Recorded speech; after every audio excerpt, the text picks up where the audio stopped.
Faza Group Development. Oke, baik. Dan untuk Happy Parents, pada hari ini temanya ini adalah terkait dampak gadget terhadap perkembangan anak dan cara mengatasinya. Sebenarnya kalau dari temanya ini sudah jelas banget ya, ini materinya tentang apa. Terlebih lagi kita sekarang berada di era yang dinamanya revolusi industri 5.0, yang dimana kita akan berada di era perkembangan teknologi yang tentunya sudah banyak sekali kita gunakan sehari-hari, baik untuk bekerja, produktivitas, atau mungkin untuk sosialisasi ya pada umumnya. Nah, tapi kira-kira kalau misalnya nih untuk anak-anak yang aktif menggunakan gadget, ini dampaknya seperti apa? Apakah lebih banyak dampak positifnya, dampak negatifnya mungkin? Kira-kira mempengaruhi perkembangannya dari sisi mana nih?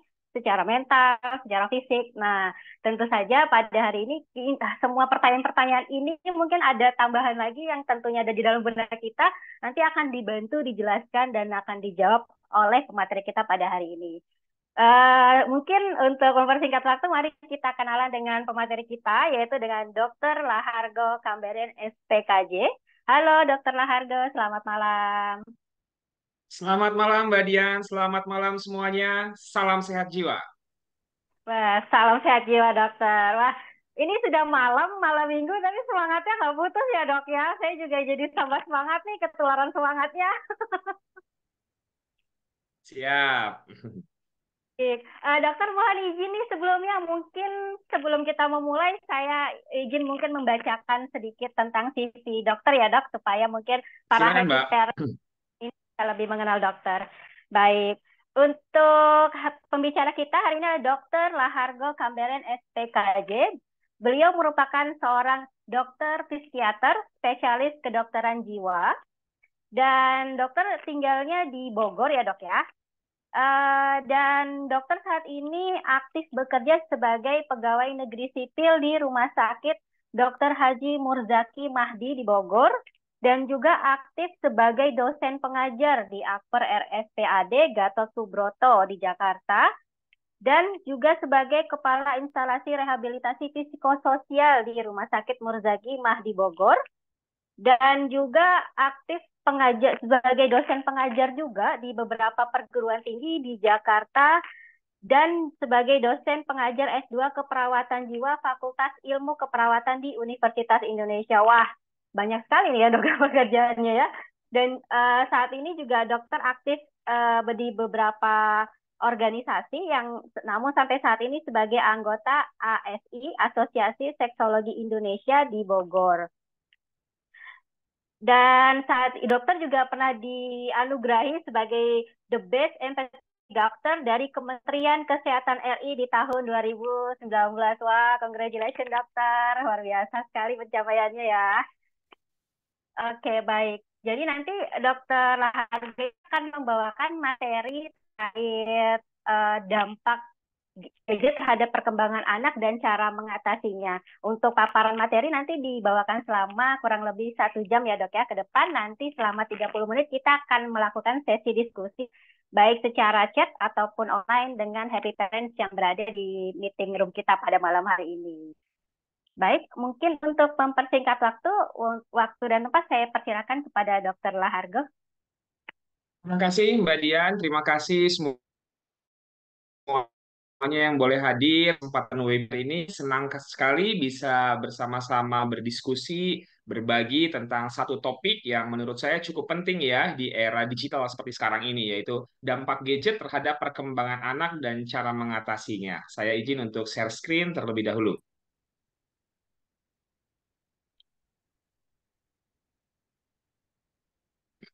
Mbak Dian, apakah layarnya sudah bisa terlihat? Terlihat dokter di Zoom. Ya, oke. Sudah bisa kelihatan ya? Ya, sudah jelas dokter. Baik, jadi dampak gadget terhadap perkembangan anak dan cara mengatasinya. Kita akan bahas bersama-sama. Tadi sudah disampaikan, saya Dr. Lahargo Kembaran. Sehari-hari dipanggil Dr. Argo. Kalau di media sosial, saya punya slogan yaitu Sejigo, Sehat Jiwa Bersama Lahargo. Jadi nanti boleh diikutin di TikTok ataupun di Instagram saya. Ya, Bapak Ibu sekalian yang boleh hadir, happy parent semua yang boleh mengikuti webinar ini, kita mengetahui tentunya bahwa di masa yang sekarang ini, gadget itu menjadi suatu kebutuhan. Manfaat yang besar dari penggunaan gadget seperti untuk alat komunikasi, sebagai alat informasi, edukasi, rekreasi, dan hiburan, bahkan banyak yang memanfaatkannya untuk pekerjaan dan juga untuk gaya hidup, ini menunjukkan pentingnya gadget ini di masa yang sekarang ini. Di zaman now ini, gadget menjadi kebutuhan ini kita bisa lihat dari kehidupan kita sehari-hari. Misalnya, suara yang paling sering kita dengar di pagar rumah kita sekarang adalah paket gitu ya. Atau kalau rapat-rapat lagi ngobrol-ngobrol itu sering sekali kita dengar Shopee gitu ya. Jadi wah ini menjadi suatu kebutuhan lah. Sehingga kalau zaman dulu Abraham Maslow itu punya 5 kebutuhan dasar, kayaknya sekarang perlu ditambah ya. WiFi dan baterai itu menjadi suatu kebutuhan yang juga sama pentingnya nih di zaman sekarang ini.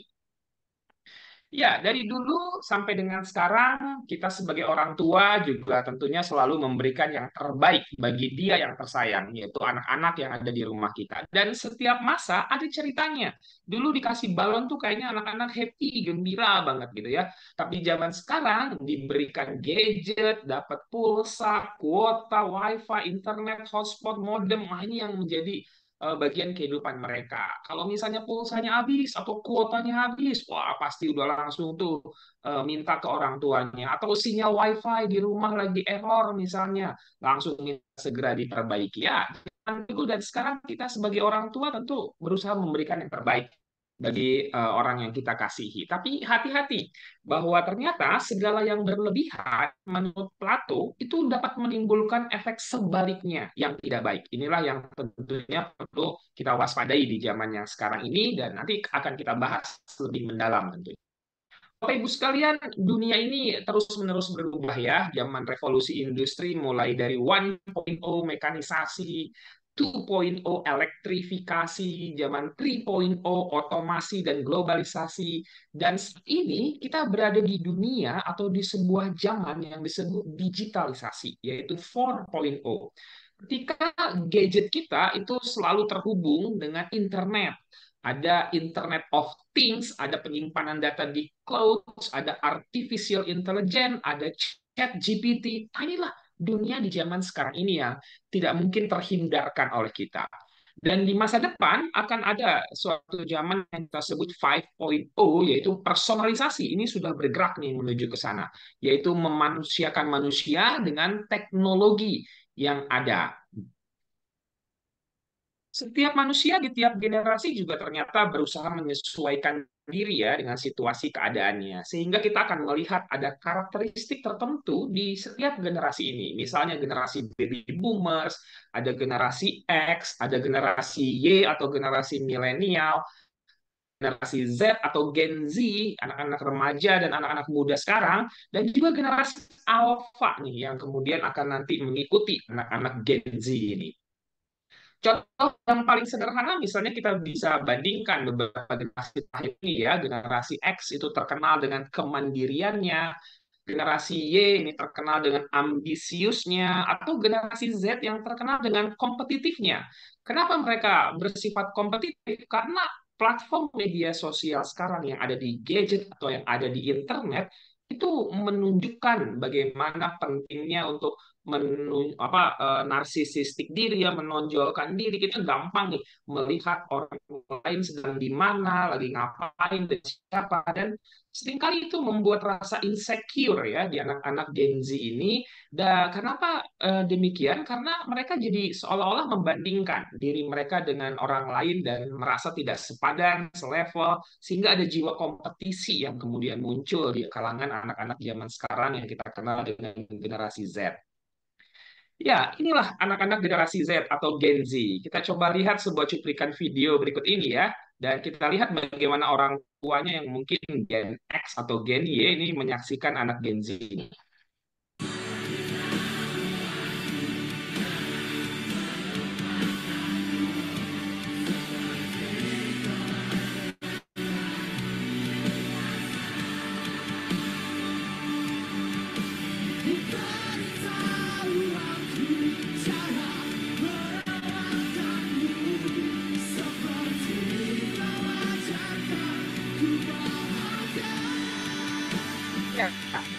anak-anak generasi yang sekarang ini gitu ya. Kita kenali ya bahwa anak remaja Gen Z di zaman sekarang ini itu banyak sifat-sifat karakter yang tentunya harus menjadi perhatian kita.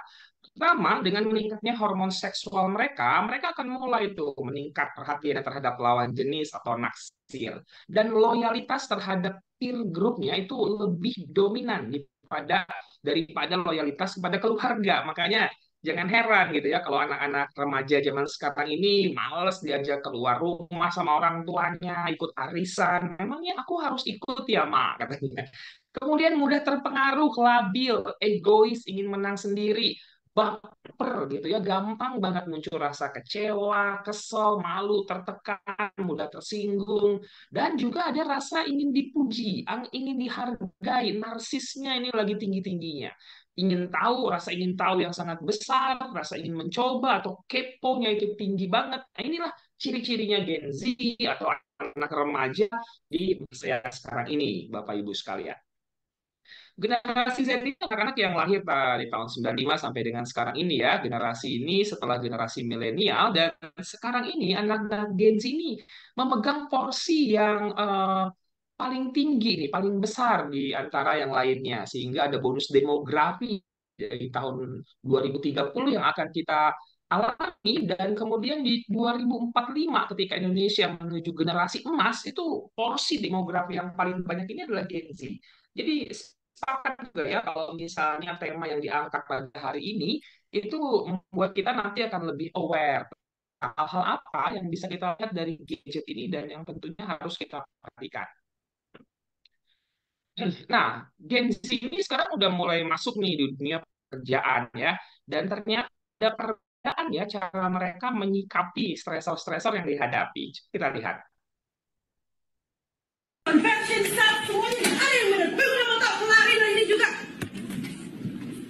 Jadi setiap generasi beda-beda cara menghadapinya. Kita main di stres. Kakak, gimana tadi kak? Oh, nggak apa-apa. Biasa. Harus lebih semangat aja. Oke, semangat ya kak.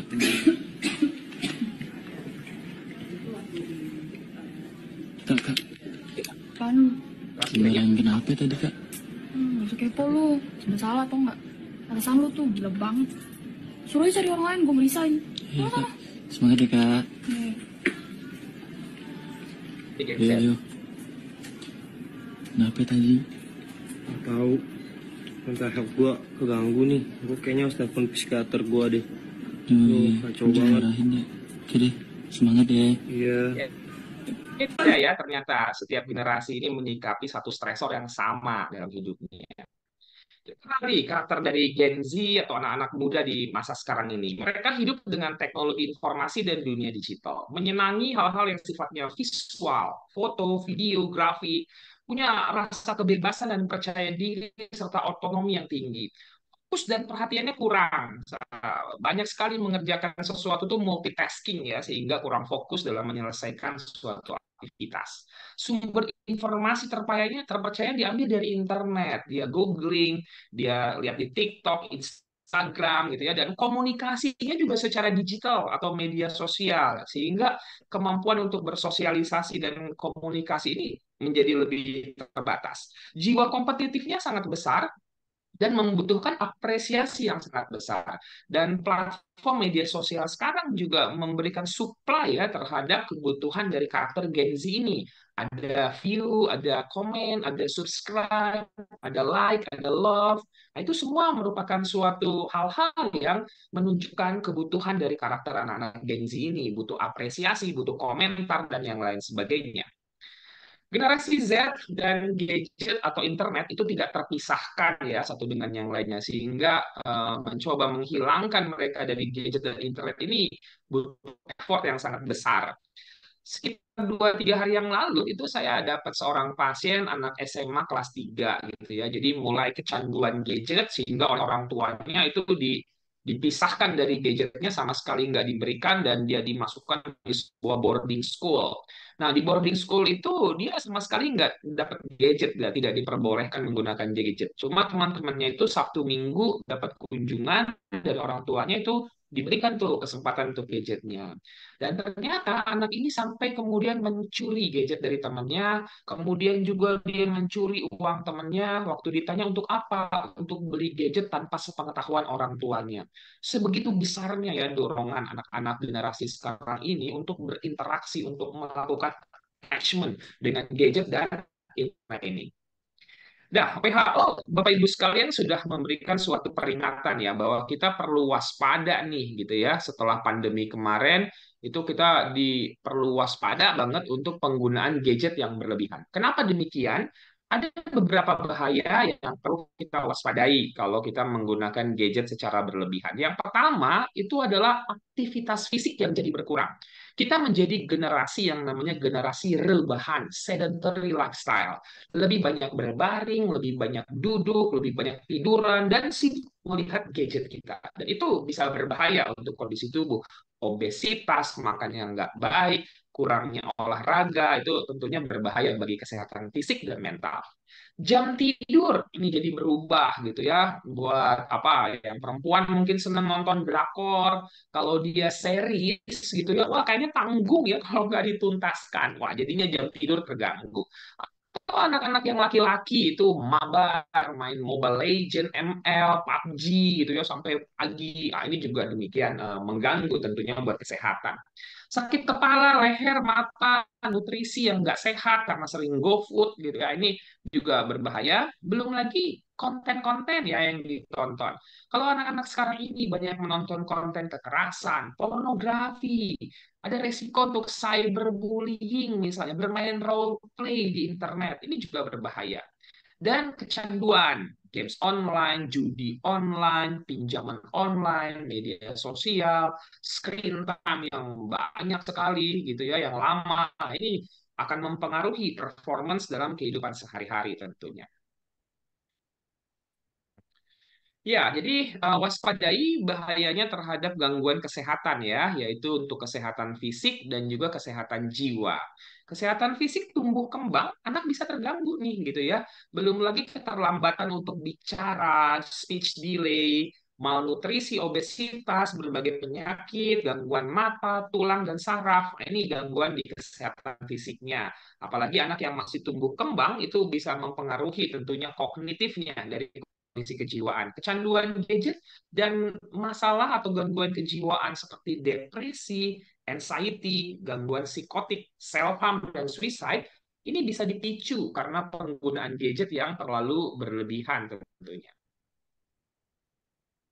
Sehingga kita perlu mengenali nih beberapa gejala-gejala yang bisa muncul ketika anak sudah melakukan penggunaan gadget yang berlebihan. Ini screening dasar ya yang bisa kita kerjakan. Yang pertama nih, kalau kita lihat moodnya kok sekarang lebih sensitif ya, jadi gampang marah, sering sedih, cemas berlebihan, atau fungsi dasar hidupnya, makan, tidur, mandi, aktivitas fisik yang terganggu. Performance dalam kesehariannya, sering juga udah mulai nggak mau masuk sekolah, kuliah, terlambat mengumpulkan tugas, ataupun sering menunda-nunda ya pekerjaan, procrastinating, relasi dengan orang yang terganggu, lebih banyak sendirian, di kamar aja, nggak mau keluar. Nah, ini merupakan suatu tanda-tanda nih bahwa ada penggunaan gadget yang sudah berlebihan yang memberikan suatu dampak kepada kondisi keseharian.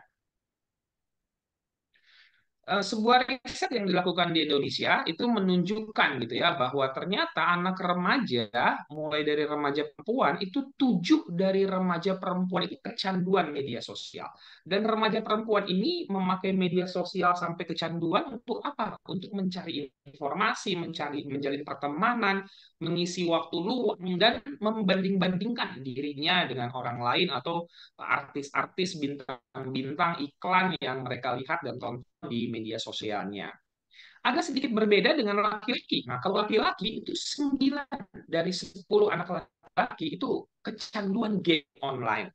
Mereka mengatakan bermain game itu karena senang ya bisa dapat tantangan, berkompetisi dengan pemain lain, mencari kesenangan, bersosialisasi. Ada satu orang pasien yang sampai harus saya rawat di sebuah yayasan rehabilitasi karena kecanduan yang sangat parah, sampai dia harus kemudian mengambil uang orang tuanya, menjual barang-barang di rumah gitu ya. memakai kartu kredit orang tua itu akhirnya orang tuanya udah nggak tahan, dirawatlah dia di sebuah yayasan pemulihan. Waktu saya tanya dia cerita gini, dokter tahu nggak dok, kalau di dunia nyata itu saya itu cupu dok, culun. Orang-orang banyak ngebully saya nggak nyaman dengan dunia nyata, dengan teman-teman saya. Tapi begitu saya main gadget, main game online, itu saya menjadi leadernya dok, gitu ya. Saya jadi pemimpinnya, dan banyak yang menghargai dan memuji saya. Jadi kukira cupu ternyata suhu. Wah, gitu ya. Sehingga dia lebih menyenangi kehidupan yang ada di dunia maya. Dan dia memang kurang mendapatkan apresiasi dari orang-orang sekitarnya, bahkan dari orang tuanya. Sehingga dunia maya memberikan daya tarik yang lebih bagi anak-anak yang seperti ini. Ini sebuah wawancara dengan pasien yang saya jiwa karena kecanduan gadget. Kita coba sini bersama sama. Gimana keadaannya hari ini? Alhamdulillah Pak, sehat. Kamu tahu ada di mana sekarang ini? Tahu Pak, Lagi di mana sekarang? rumah sakit jiwa Wahyu Cimanggil Bogor. Sudah berapa hari di sini? Saya sekarang di rumah 4 sampai 5 hari. Ya. Jalan. Kemarin kan kamu cerita kalau kamu ada kecanduan internet, game, gadget, itu sampai seberapa berat itu? Iya, benar Pak. Sampai ya hampir kayak makan lah Pak. Jadi kalau nggak kena game sehari itu rasanya kayak hampa hati, kayak nggak bahagia. Berapa lama waktu yang kamu pakai itu untuk bermain game online, internet, gadget? Bisa 24 jam Pak, non-stop, bisa sampai 2 hari kadang. Itu nggak pulang-pulang gitu? Iya, kadang nggak pulang-pulang. Biasa mainnya di mana itu?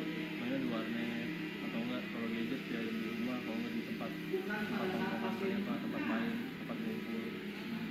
Dia agak berlebihan gitu Agak mainnya. berlebihan. Dan seperti apa kecanduan gadget, internet, dan game itu mempengaruhi pikiran, kejiwaannya kamu itu seperti apa? Nah itu kadang emosional dia terkontrol, kadang lupa bersosialisasi, jadi pengennya main sama orang-orang yang suka game aja, kalau yang lain nggak saya pikirin gitu.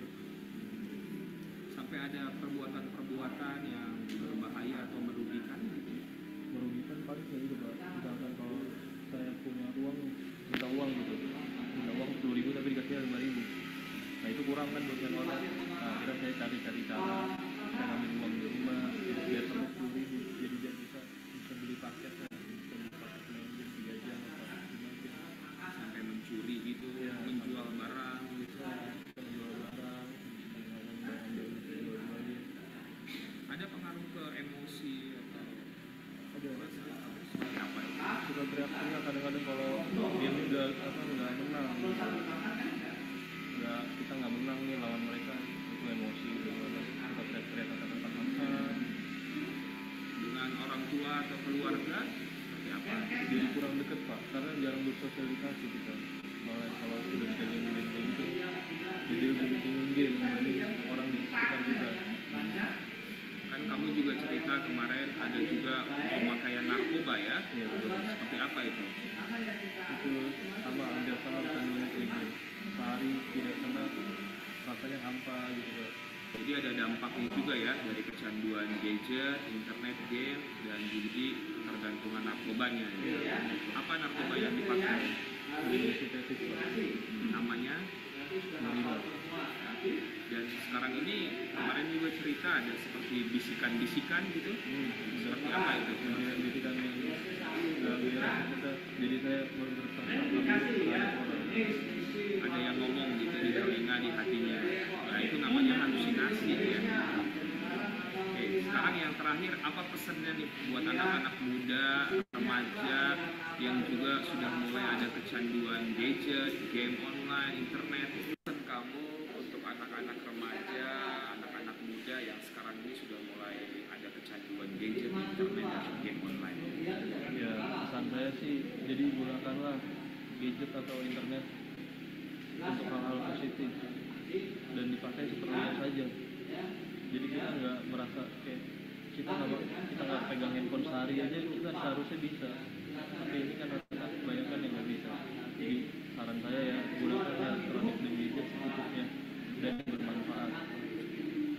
Oke, terima kasih. Semoga cepat pulih ya. inilah anak muda yang harus dirawat ya di rumah sakit jiwa karena kecanduan gadgetnya. Dan pesannya jelas seperti tadi, kita harus menggunakan gadget dengan lebih baik. Ya, mudah-mudahan pesan ini bisa sampai ke kita semua.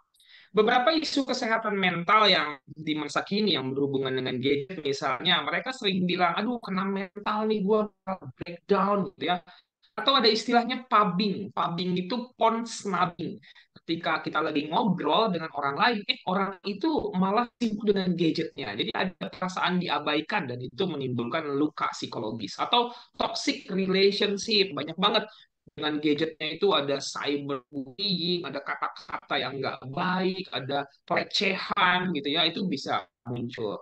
Fear of missing out. Ini juga isu kesehatan mental yang berhubungan dengan gadget atau FOMO. Rasanya takut banget ketinggalan berita, takut banget ketinggalan main gamenya, terus jadi bisa diledek ataupun diberikan suatu peringatan oleh teman atau peer groupnya. Banyak juga sekarang ini anak-anak yang melakukan self diagnosis ya dengan menggunakan gadgetnya dan ini bisa berdampak tidak baik bagi mereka. Self harm dan suicide itu banyak yang terpicu untuk melakukan ini gara-gara melihat dari berita-berita yang ada di internet atau media sosial. Atau fear of other people's opinion atau FOPO. Jadinya takut nih gitu ya berpendapat, takut ngomong, takut untuk posting sesuatu karena khawatir dikomentari yang nggak baik oleh orang-orang lain. Nah, ini isu-isu kesehatan mental masa kini yang berhubungan dengan penggunaan gadget yang tentunya perlu kita waspadai. WHO di tahun lalu sudah mendeklarasikan sesuatu yang menurut saya cukup menarik ya. WHO bilang katanya saat ini kesepian atau loneliness itu menjadi suatu ancaman atau masalah global nih. Nah, biasanya WHO fokus kepada keluhan-keluhan atau gangguan-gangguan fisik, tapi ini WHO melihat nih bahwa kesepian ini bisa jadi masalah global ya, terutama setelah pandemi kemarin. Dan ternyata masalah kesepian ini, Bapak Ibu sekalian, itu cukup serius gitu ya. Karena WHO bilang bahwa resikonya orang yang mengalami kesepian itu dia sama dengan resiko merokok, minuman keras, ataupun obesitas.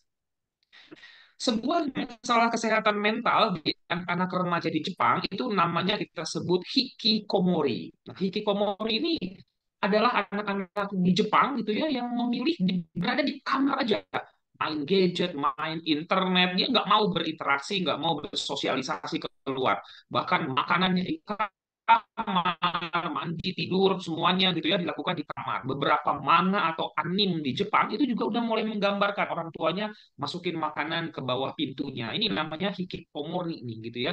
Mereka sangat attach banget dengan gadgetnya ini gitu dan itu yang memunculkan kesepian juga ya dalam kehidupan mereka. Ini beberapa waktu lalu cukup viral ya permainan role play di media sosial. Nih, woi. Nih, bocah gede gini yang lu pada cetakan itu. Nih. Nih, biarin Dika. Nih, bocah gede gini nih. Gak usah nangis. Nih, bocah gede gini. Orang tua dari anak ini melihat bahwa anak ini bermain role play atau bermain peran itu di internet. Kalau zaman dulu kita main role play biasa ya dengan teman-teman kita jadi bapaknya ya, jadi ibunya ya, jadi gurunya. Gitu. Ini dia mainnya di internet dengan orang yang nggak dia tahu itu backgroundnya apa dan ternyata permainan role play-nya malah melakukan hubungan-hubungan yang tidak pantas seperti hubungan suami istri dan itu ketahuan terciduk oleh ayahnya ya. Nah, kenapa anak sampai kemudian melakukan hal ini? Nah, ini yang jadi pertanyaan besar. Tentunya dia nggak mendapatkan apa yang dia butuhkan di dunia nyata ya, sehingga dia memilih untuk memainkan role play ini di media sosialnya. Ya, kasus-kasus seperti self-harm pada anak remaja ini semakin meningkat, Bapak Ibu sekalian. Beberapa kasus yang saya temukan langsung, misalnya di tempat praktek, itu biasanya masalahnya karena masalah keluarga, masalah di sekolah, masalah dengan pacar. Self-harm ini juga menjadi suatu fenomena di anak muda sekarang ini yang perlu kita cermati. Self-harm itu tindakan dengan sengaja menimbulkan rasa sakit di tubuh ya, dengan tujuan mendapatkan ketenangan sesaat. Ada yang melakukannya dengan cutting, mengiris tubuhnya dengan benda-benda tajam, Ada yang melakukan hitting, memukul, membenturkan kepala, atau menjatuhkan badan ke lantai. Nah, ada juga yang jatuhnya pada addiction. Dia melukai dirinya gitu ya dengan kecanduan dengan games, internet, media sosial, pornografi, judi online, pinjaman online. Nah, ini adalah addiction. Nah, pertanyaannya, kenapa nih ya anak-anak kok bisa sampai melakukan hal-hal yang menyakiti dirinya? Nah, dimulai dengan memang zaman sekarang ini adalah zaman yang memberikan banyak pemicu ya, stres atau yang kita kenal dengan emotional suffering. Jadi anak-anak muda sekarang itu banyak yang mengalami masalah kesehatan mental karena apa yang terjadi dan dia alami. Kalau anak-anak ini tidak memiliki manajemen stres yang baik dan tidak ada support system yang cukup, maka emotional suffering-nya jadi makin bertumpuk sehingga terjadi emotional overload, semakin terakumulasi dan dalam satu waktu dia panik, bingung, gelisah nih, aduh, aku harus exit, aku harus mengatasinya nih. Apa nih yang bisa aku lakukan dengan segera yang memberikan ketenangan? Maka yang dipilih adalah self harm ini. Ternyata dengan aku cutting, dengan aku misalnya main games lama gitu ya, dengan lihat-lihat scrolling, dengan apa namanya nonton pornografi, nah itu bikin lebih rileks ya, lebih tenang.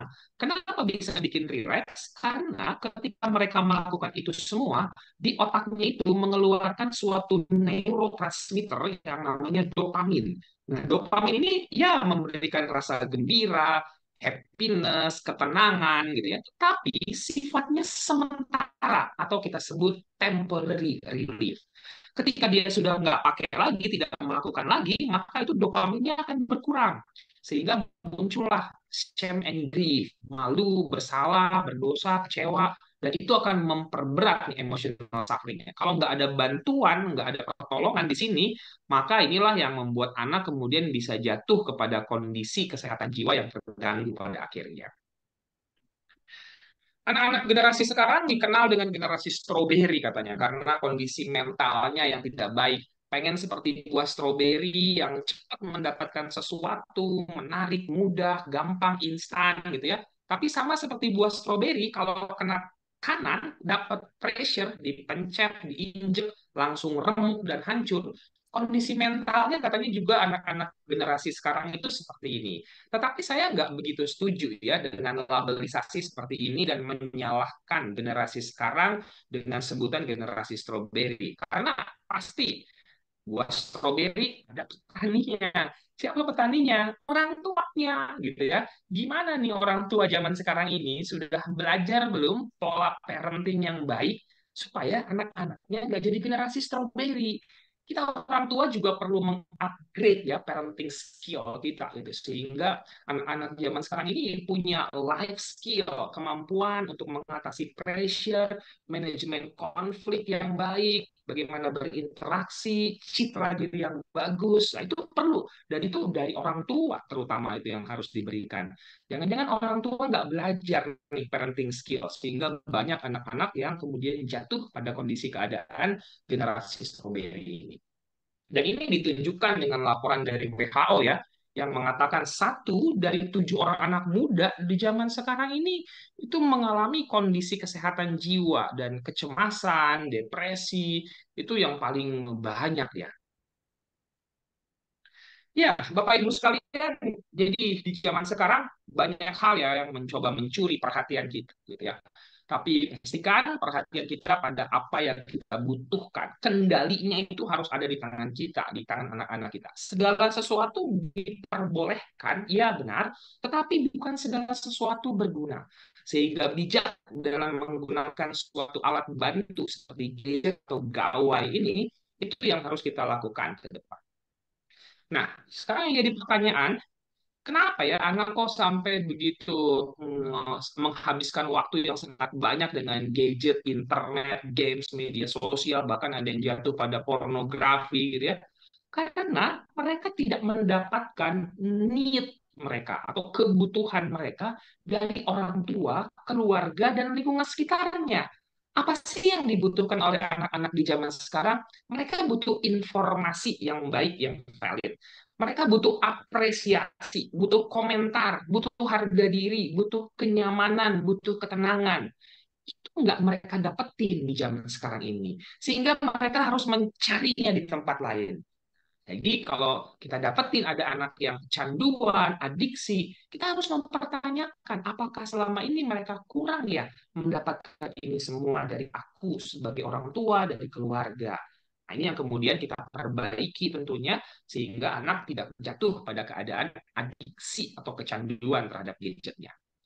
Kita kenali beberapa bahaya-bahaya yang bisa muncul ya. Pertama dari kondisi fisik dulu.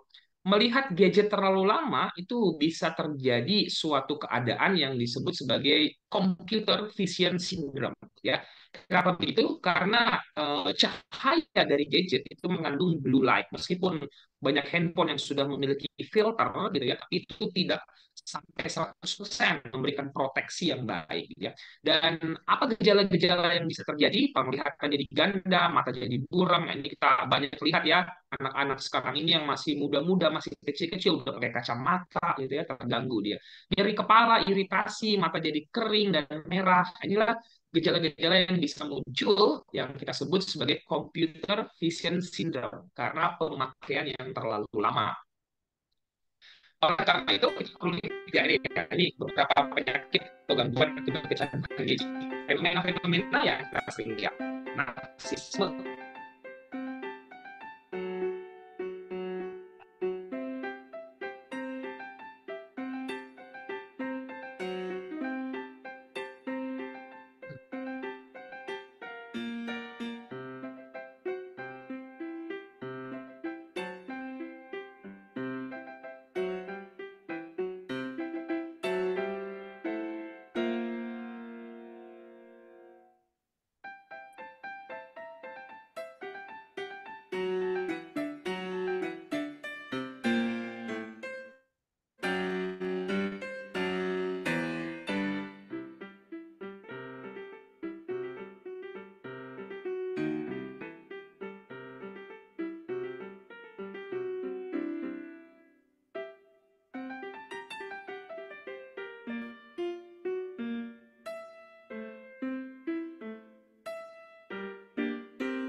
ya gunakan smartphone dengan smart tentunya ya.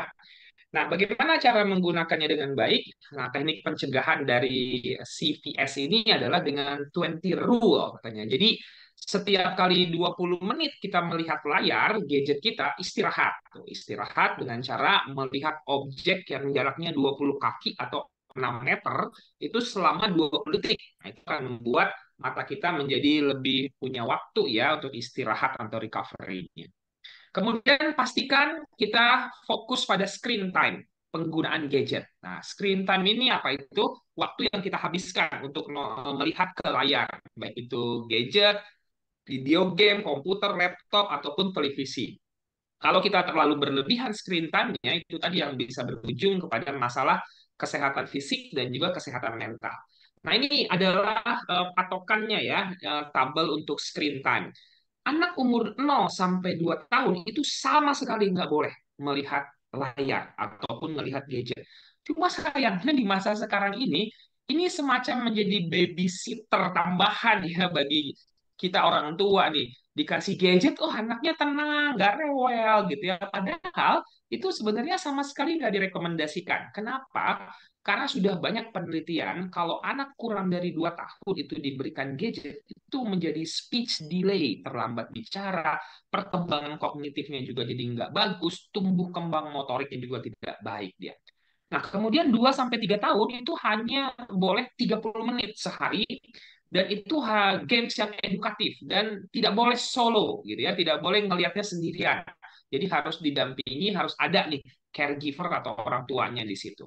3 sampai 5 tahun itu 1 jam, tapi juga dengan pilihan dan pengawasan dari orang tua.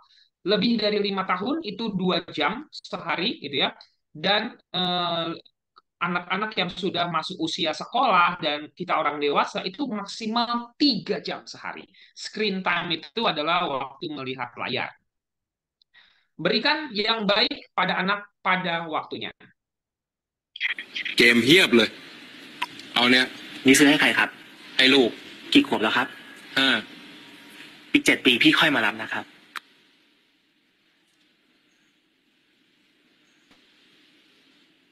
ยังไง 12 ปีเป็นอายุที่เหมาะสมในการเล่นแท็บเล็ตครับ และช่วงที่เขายังเล็กอยู่ ผมอยากให้เขาได้ใช้ชีวิตอยู่กับพี่ ได้รู้จักความอบอุ่น ความรัก ก่อนที่เขาจะกลายเป็นหุ่นยนต์ รอหน่อย Jarang kali ya menjaga toko yang seperti ini ya. Tapi ya begitulah. Kalau kita adalah orang tua yang sayang sama anak kita, sayangi anak dengan cara yang benar. Bermainlah bersamanya, berbicaralah, bikin hatinya gembira dengan kehadiran kita. Jangan sampai gadget smartphone itu menggantikan kehadiran kita sebagai orang tua. Investasikan waktu kita, kasih sayang kita, bukan tablet, bukan gadget. Mereka membutuhkan kita sebagai orang tua, bukan yang lain. Nah, kita coba lihat lebih jauh tentang kecanduan internet atau gadget ini. Teman saya, Dr. Christiana Siste, itu melakukan penelitian di daerah Jakarta dan menemukan remaja di Jakarta itu 31,4% itu kecanduan terhadap gadget. Wah, ini cukup tinggi ya. Jadi 1 dari 3 anak remaja nih di sekitaran Jakarta mungkin juga mewakili ya di seluruh wilayah Indonesia ini mengalami kecanduan internet atau istilahnya adiksi internet. Kecanduan internet ini ditandai dengan penggunaan internet yang berlebihan akibat kurangnya kemampuan mengendalikan diri. Dan ini sudah menyebabkan fungsinya terganggu. Bolos kelas, penurunan prestasi, tidur juga terganggu. Remaja itu berada dalam kelompok yang rentan untuk kecanduan internet ini. Seperti tadi saya gambarkan di awal, 7 dari remaja putri kecanduan medsos, 9 dari remaja putra itu kecanduan games online. Nah, kita coba lihat bagaimana tesnya nih ya. Kita mau tes nih, anak kita ini kecanduan nggak ya gadget atau internetnya gitu ya. Ada 7 pertanyaan yang perlu dijawab ya atau tidak. Nanti kita akan lihat skornya gitu ya. Apakah anak ini atau mungkin kita juga bisa ya tes nih kecanduan. Oh, ini udah kecanduan belum gitu ya. Apakah kita atau anak kita berpikir terus-menerus untuk bermain gadget atau internet ya atau tidak gitu ya. Kalau dikit-dikit kita pegang handphone, dikit-dikit lihat handphone, nah berarti itu jawabannya ya, gitu ya. Menggunakan gadget atau internet lebih lama dari waktu yang ditentukan, ya atau tidak. Berusaha mengurangi penggunaan gadget atau internet tapi tidak berhasil. Membutuhkan waktu yang semakin lama semakin banyak untuk mendapatkan kepuasan bermain. Biasanya main setengah jam udah puas, sudah senang.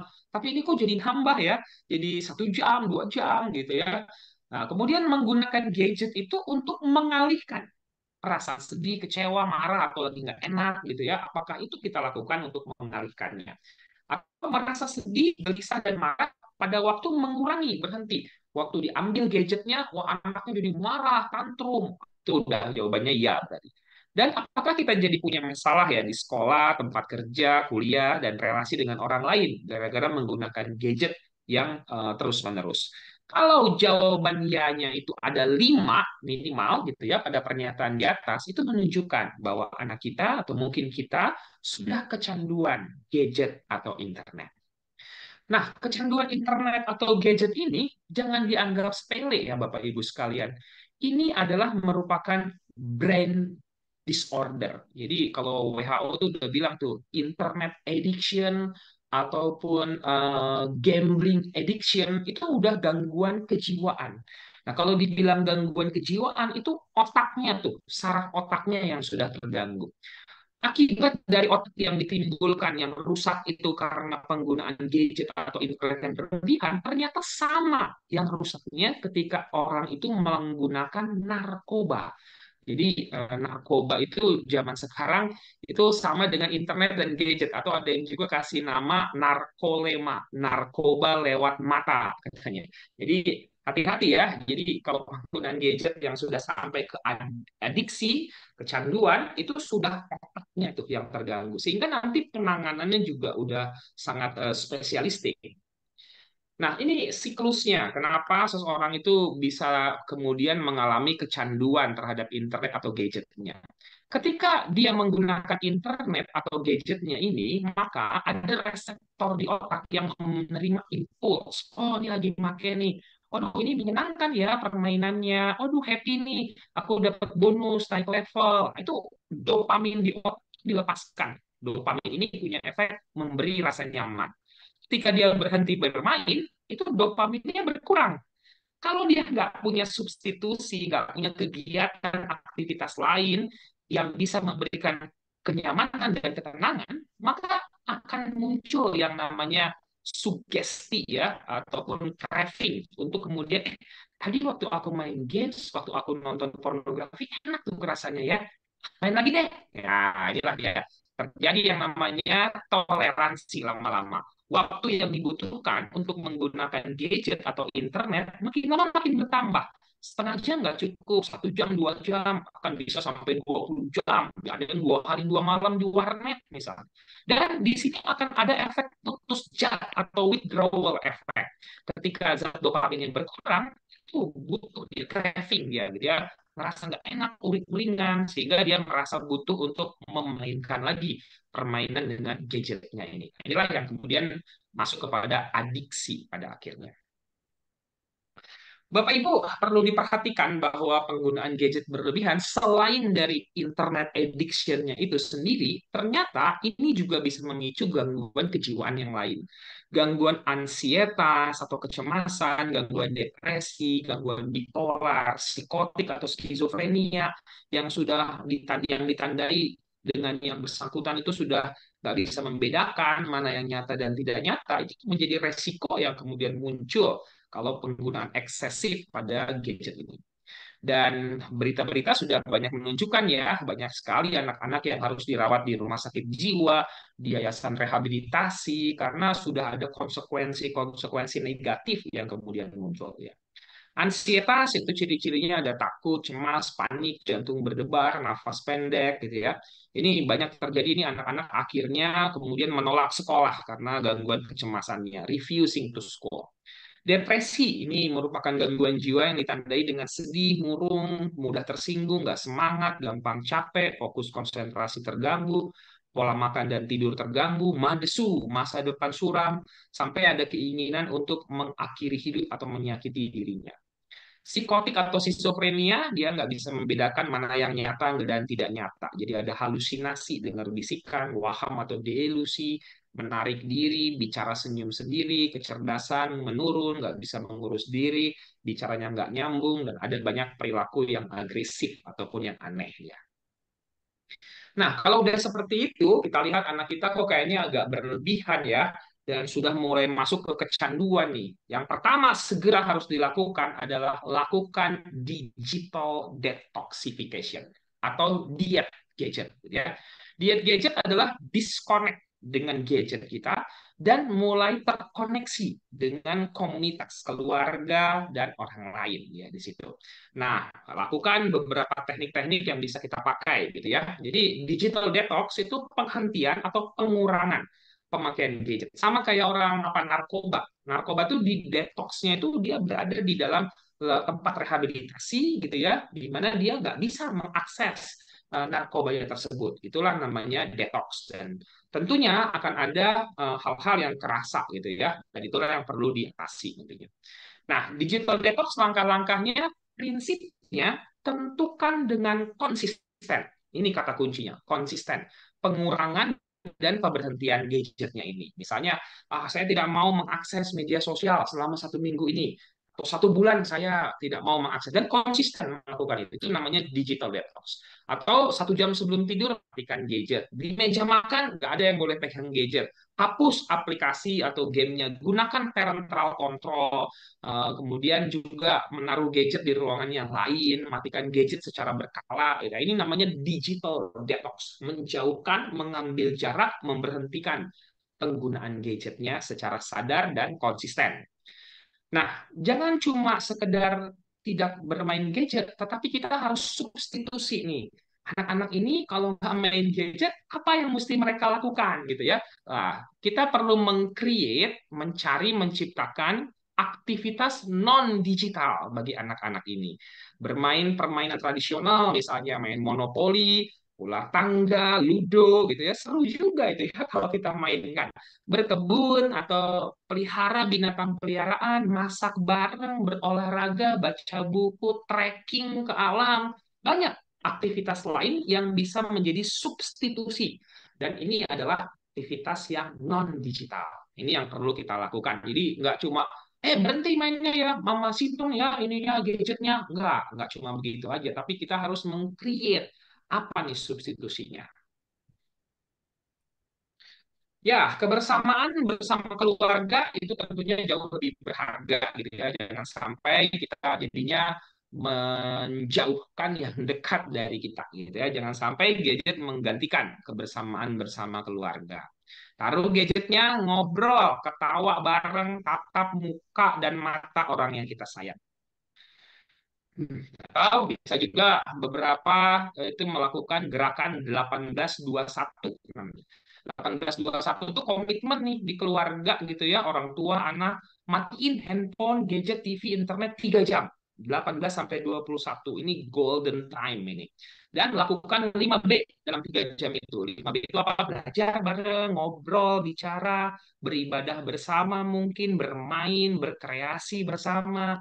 Nah, ini gerakan 1821 juga akan membantu ya. Itu juga bagian dari disconnect to connect tadi. Time out, boleh nggak lihat gadget? Boleh 5 menit, tapi persetujuan orang tua. Waduh, ini ada pekerjaan nih, harus pakai laptop. Oke, hari ini break dulu. Next, ikut lagi 1821. Nah, Bapak Ibu sekalian, di Indonesia kita sudah punya suatu alat untuk mendeteksi ya kecanduan internet. Namanya itu KDAI, Questionnaire Diagnostic Adiksi Internet. Nanti bisa di-download ini ya di apa namanya di Google Play ataupun di Play Store ya, kayaknya ada nih. Nah, bagaimana kiat-kiatnya kita supaya bebas dari kecanduan gadget dan internet ini? Kuni, minat, dan hobi yang nggak pakai internet. Banyak kok sebenarnya opsinya. Berolahraga, nyanyi, nari, main musik, organisasi, tempat ibadah, banyak hal-hal yang lain yang menjadi opsi ya, aktivitas yang non-digital. Kalau rasanya ada kecanduan, omongin tuh ke orang tua, guru, atau orang terdekat kita ya, dan cari profesional. Ada psikiater, ada psikolog yang bisa membantu untuk mengatasi kecanduan internet ini. Batasi penggunaan waktunya ya, strict nih dengan screen time-nya ya 3 jam. Bisa nggak kira-kira ya? 3 jam. Nah, kalau kita nggak lebih dari 3 jam, itu kita akan bebas tuh dari kecanduan terhadap gadget ini. Hapus aplikasi yang nggak berguna. Ini kadang-kadang ya, karena ada aplikasinya mau dibuka, jadi keterusan gitu ya. Hapus tuh yang nggak berguna, hapus semuanya. Hapus juga atau nonaktifkan notifikasi. Kadang-kadang ada notifikasi, ada tanda-tandanya, aduh kayaknya mau ngeklik, padahal apa gitu ya bacaannya gitu. Membuat perjanjian dengan orang tua. Orang tua setiap kali memberikan gadget kepada anak dimulai dengan perjanjian menggunakannya. Bolehnya kapan, berapa lama, apa konten-konten situs-situs web yang boleh dikunjungi, mana yang enggak, ya. Dan kalau sudah misalnya sangat mengganggu, udah mulai muncul tuh gangguan kesehatan jiwa yang lain, konsultasi ya ke profesional kesehatan jiwa. Ada pola hidup sehat yang harus dijalani, ada obat-obatan yang bisa membantu, ada berbagai teknik psikoterapi, kalau perlu direhabilitasi, dan sekarang yang modern itu ada dengan TMS, transcranial magnetic stimulation, itu dikasih stimulasi dengan gelombang elektromagnet di kepalanya, dan ada neurofeedback. Ini melatih gelombang otak. Di otak kita itu ada gelombang delta, theta, alpha, beta. Itu kalau nggak seimbang pada mereka yang kecanduan gadget ini, itu bisa dilatih ulang. Sehingga kemudian menjadi lebih rileks dan tenang. Ini contohnya kalau yang neurofeedback. Jadi pasiennya akan dipasang elektrode di kepalanya, dan dia akan melihat layar, menggerakkan gambar yang di layar dengan pikirannya. Nah, di sini dia sedang melatih kembali nih gelombang otaknya. Nah, kalau ini TMS, transcranial magnetic stimulation, kita berikan stimulasi dengan gelombang elektromagnetik di otaknya agar sel-sel saraf di otaknya itu bisa kembali pulih dan dia bisa bebas dari kecanduannya. Ya, Bapak Ibu sekalian, kalau kita memiliki anak yang kecanduan terhadap gadget, kita perlu sadari ya bahwa no one is born perfect. Nggak ada anak yang sempurna. Justru saat itulah mereka membutuhkan pertolongan kita. Jangan dikata-katain, jangan diberikan label yang nggak enak, jangan dimarahin terlalu berlebihan, gitu ya. Hadir bagi mereka.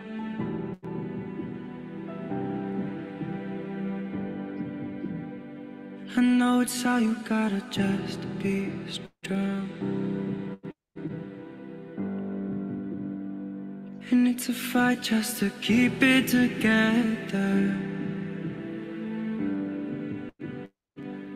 I know you're thinking that you're too far gone, but hope is never lost. Hope is never lost. Hold on, don't let go. Oh, hold on, don't let go. Just take one step closer. Put one foot in front, the other. Ya, nggak ada yang sempurna ya. Anak-anak kita juga mereka tidak sempurna. Mereka hanya butuh tempat di mana kekurangan mereka diterima.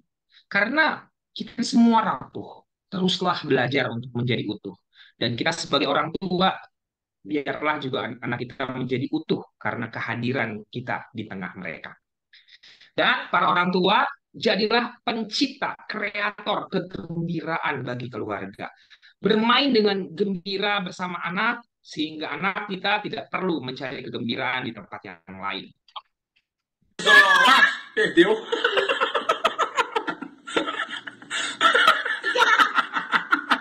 Vamos lá. Pedra, papel, tesoura. Ninguém. Pedra, papel, tesoura. Pedra, papel, tesoura. Quebrei de novo. Que é isso? Que brincadeira é essa? Pedra, papel, tesoura. Perdi, né? Pedra, papel, tesoura. Perdi. Pedra, papel, tesoura. Perdi. Que brincadeira besta é essa? Essa com a cara toda pedra. Ó, pedra, papel, tesoura. Ganhei. Ya, seru ya gitu. Jadi ciptakan ya kegembiraan di rumah sehingga anak nggak perlu cari di tempat lain. Dan sebagai orang tua, jadilah contoh teladan atau role model. Nggak terlalu penting kita menasehati anak kalau role model kita nggak bagus ya.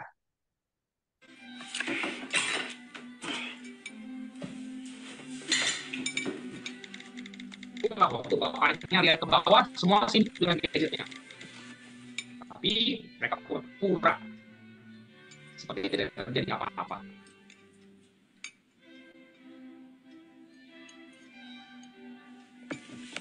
Adalah lagi yang jatuh.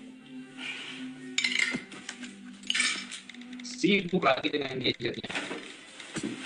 Langsung di sini.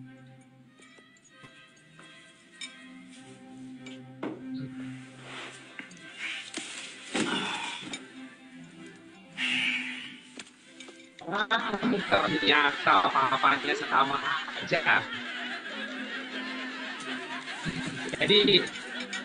Jadi contoh dan teladan itu jauh lebih penting ya bagi anak-anak kita dalam penggunaan gadget yang sehat. Setiap orang tua, jadilah orang tua yang menjadi peredas kit bagi anak-anak kita. Mereka pakai gadget berlebihan, mungkin ada kebutuhan yang mereka nggak bisa penuhi. Orang tua, jadilah painkiller bagi anak-anak.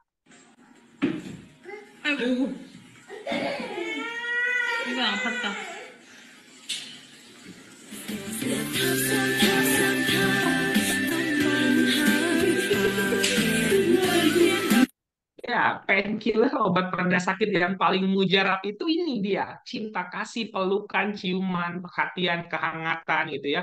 Obat yang kayak gini kayaknya harus dijual di apotek ya, karena sekarang susah nih dapetinnya. Padahal mudah dan murah ya untuk melakukannya. Ayo orang tua ya, berikan ini semua bagi anak-anak kita, sehingga mereka nggak harus mengobati luka mereka itu ke tempat-tempat yang tidak semestinya. Dan setiap orang tua dengan sikap dan pembawaannya, kalau orang tuanya gembira, happy, positif gitu ya, itu akan memberikan dampak ya bagi keluarga dan anak. Boom chicka boom chicka boom chick chick. Boom chicka boom chicka boom chick chick. Boom chicka boom chicka boom chick chick. Boom chicka boom chicka boom. Boom chicka boom chicka boom chick chick. Boom chicky boom chicky boom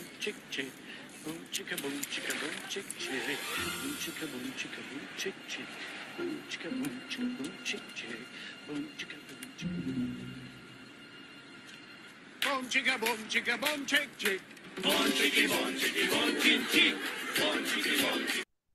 Ya, jadi ketika kita mampu mendidik anak-anak kita yang merupakan generasi penerus ini dengan pola asuh yang terbaik, maka mereka akan menjadi generasi penerus yang hebat dan mereka akan bernyanyi lantang seperti ini.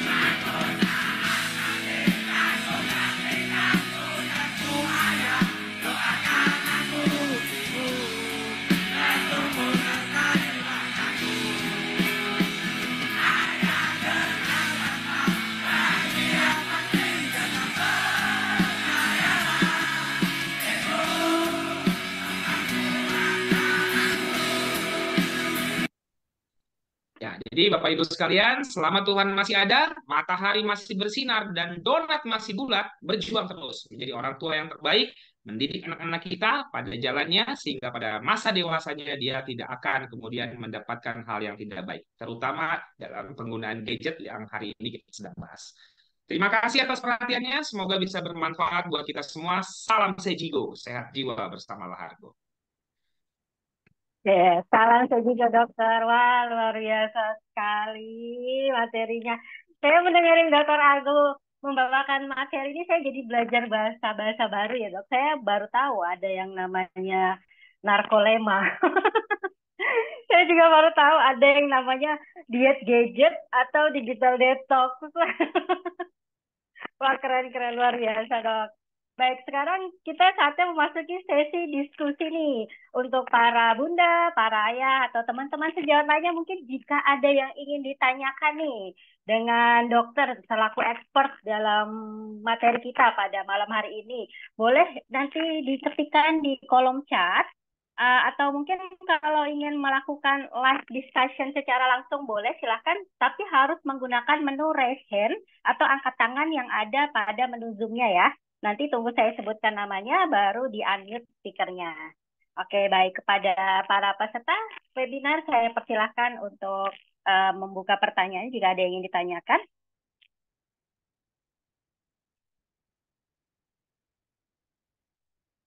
Oke, mungkin sambil menunggu, ini sih dok. Tadi kan dokter sudah sempat menyebutkan ya dok ya, kalau misalnya orang tua itu kan basically role model ya untuk anaknya ya. Nah, tapi ada momen di mana sebenarnya kayak table screen time yang tadi dokter sudah jelaskan tuh kadang sekarang sudah is too late mungkin ya, beberapa orang tua mungkin sudah terlambat ini gimana gini.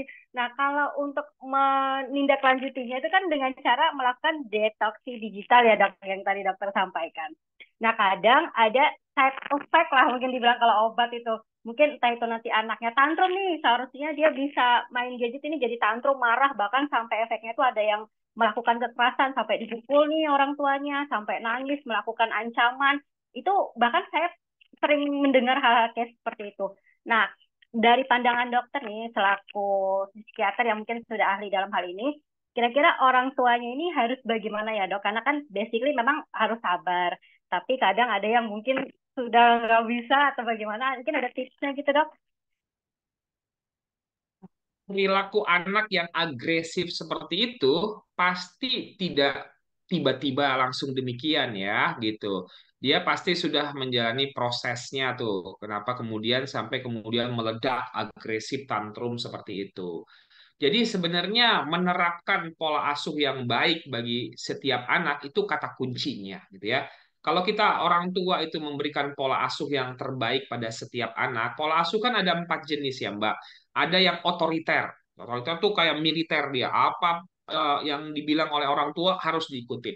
Ada juga yang permisif. Permisif itu apa kebutuhan anak, apa keinginan anak dipenuhi oleh orang tuanya.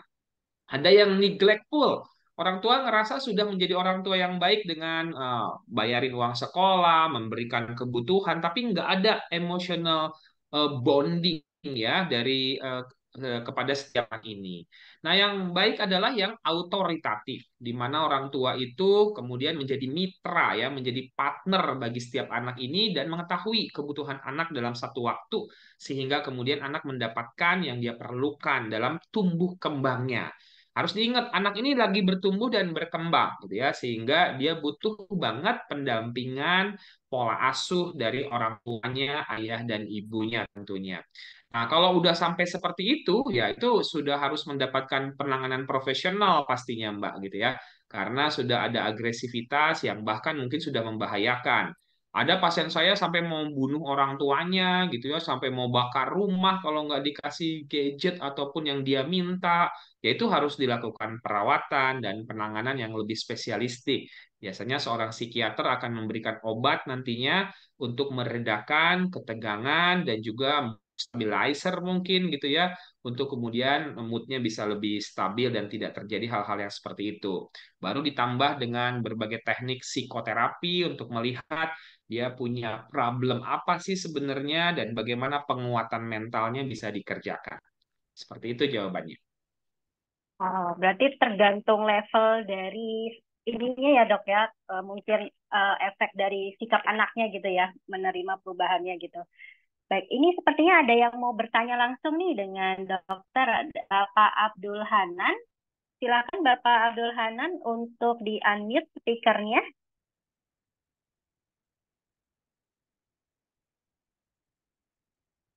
Bapak Abdul Hanan.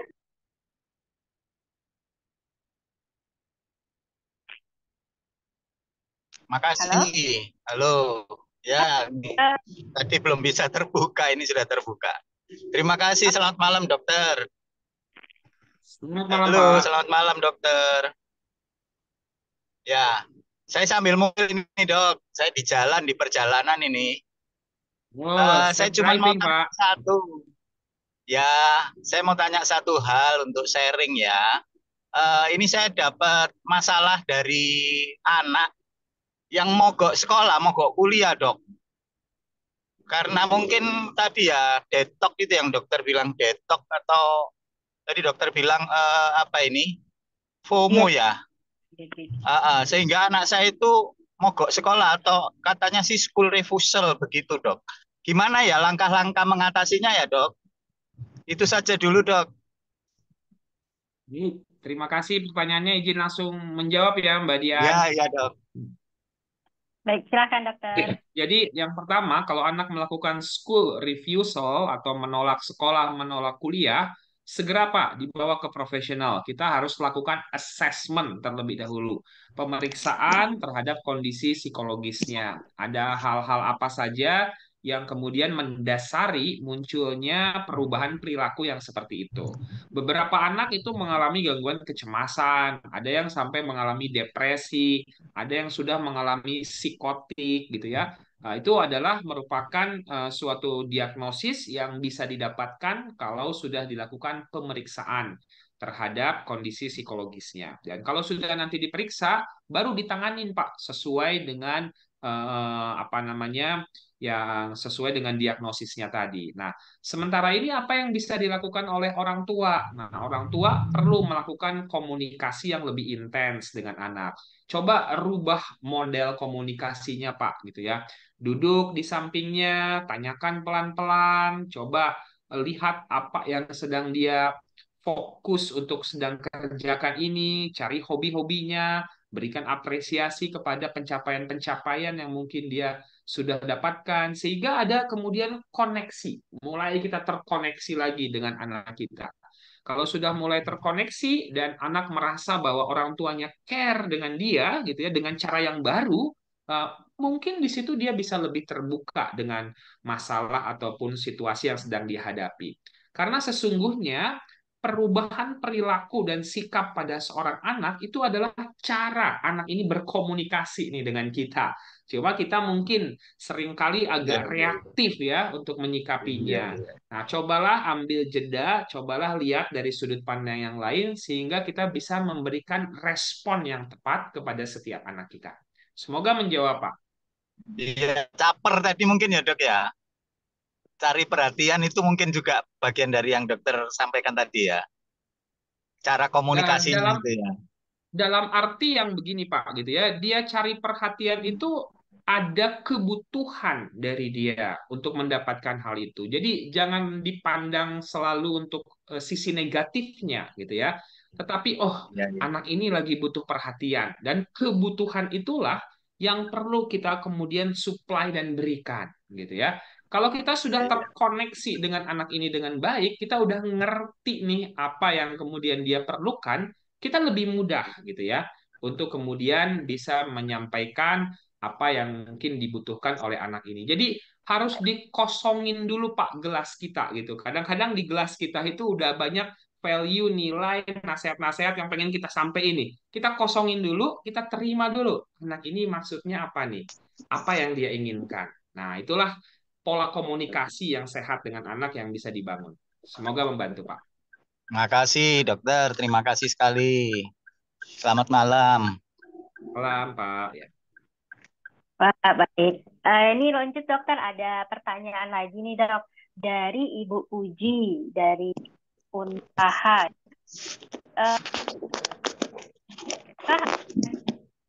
Usia remaja yang sepertinya sudah lewat masa emasnya, dan tips dok untuk usia dewasa muda sangat sulit kan merasa sudah bisa sendiri.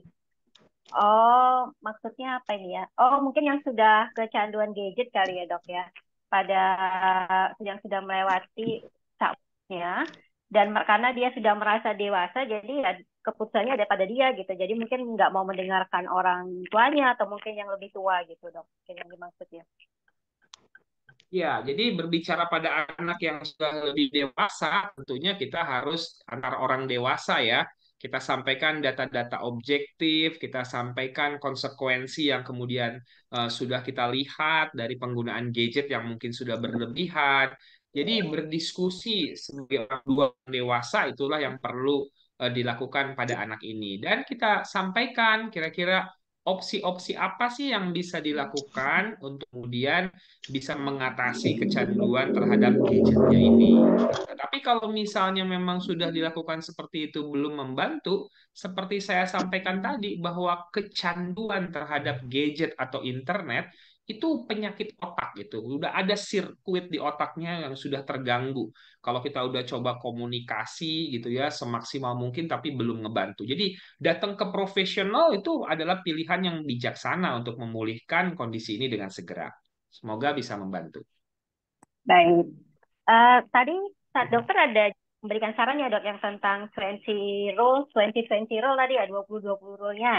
Ini Ibu Puji nambah pertanyaannya, kira-kira ini tadi penjelasannya seperti apa ya dok? Mungkin bisa diulang secara singkat, kayaknya tadi beliau nggak mendengar katanya. 20 rules itu adalah setiap 20 menit itu berhenti melihat layar dan lihat benda yang jaraknya 20 kaki atau 6 meter selama 20 detik. Baik, terima kasih dok. Ini ada pertanyaan lagi dari Ibu Yulinda. Pertanyaannya, bagaimana cara mengatasi kecanduan gadget pada anak usia 5 tahun dan bagaimana berkomunikasi dengan pengasuh anak atau neneknya supaya tidak menyinggung perasaan? Yang pertama, kalau pada anak tadi screen time harus kita strict gitu ya. Kalau anak umur 5 tahun tadi ya 1 sampai 2 jam tapi dengan pengawasan, dengan konten yang harus diberikan sesuai. Jadi nggak boleh dilepaskan begitu saja. Jadi fokus dengan screen time-nya. Kemudian ya pengasuhnya harus sama ya, kita rule atau nilai-nilai yang ingin ditanamkan itu harus sama. Kita sampaikan bahwa zaman sekarang ini gadget banyak manfaat, tapi itu tidak menggantikan peran kita sebagai caregiver atau pengasuhnya. Lebih banyak berinteraksi, lebih banyak kemudian melakukan aktivitas bersama, itu akan jauh lebih baik bagi tumbuh kembang anak, apalagi ini masih umur 5 tahun.